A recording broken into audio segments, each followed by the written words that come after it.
ତରକାରୀଟା ଆମର ଏବେ ହେଇଗଲାଣି, ଓହ୍ଲେଇଦେବା। ହ୍ୟାଲୋ ହାଇ ସାଙ୍ଗମାନେ, ଆଜିର ରେସିପି କ'ଣ କ'ଣ ସବୁ କରିବା ଚାଲନ୍ତୁ ଦେଖେଇବି।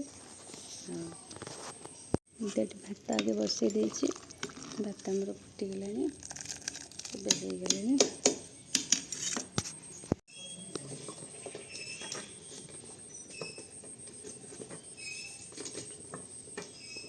ସବୁ କ'ଣ କ'ଣ ରୋଷେଇ ପାଇଁ ପ୍ରିପାରେସନ୍ କରିଛି ଚାଲନ୍ତୁ ଦେଖେଇବି କ'ଣ କରିବି।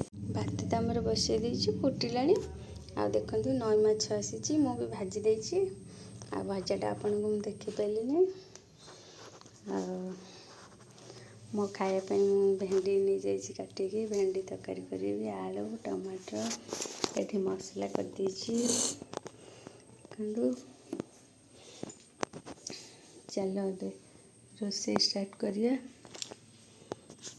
ନଈ ମାଛ ତରକାରୀ କରିବା, ଜିରା ସୋରିଷ ପିଆଜ ରସୁଣ ଅଦା ବେସର ଦେଇକି କରିବା।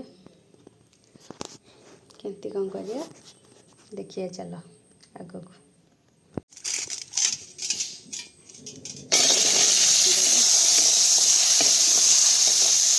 ହେଇଗଲା, ସନ୍ତୁଳି ହେଇଗଲା।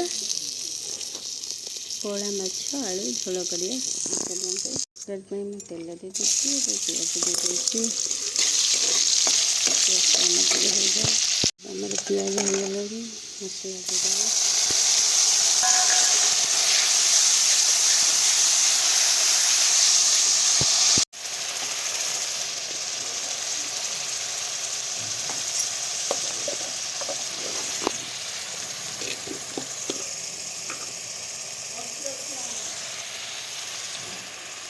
ଗୁଣ୍ଡ ଦେଇଦେବେ, ଏବେ ପକାଇଦେବେ ବାଜେକୁ। ଆଳୁଟା ପକାଇଦେବି ସିଝିଯିବା ପାଇଁକା। ଥଣ୍ଡାରେ ମୋ ଭଏସ୍ଟା ଟିକେ ଇଏ ହେଇଯାଇଛି। ସ୍ୱାଦ ଅନୁସାରେ ଲୁଣ ଦେଇଦେବା।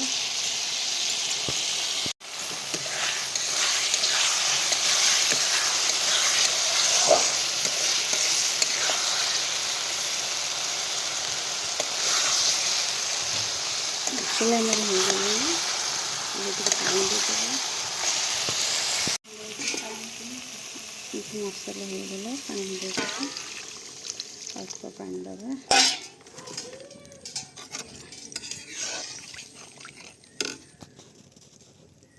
ଆଳୁ ଝୋଳ ପୁରା ହେଇଗଲାଣି, ମାଛ ପକାଇଦେବା ଚାଲ।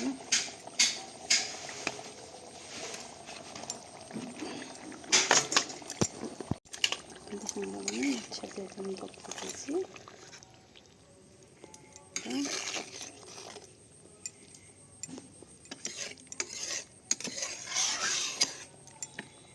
ଫୁଟି ଯାଉ।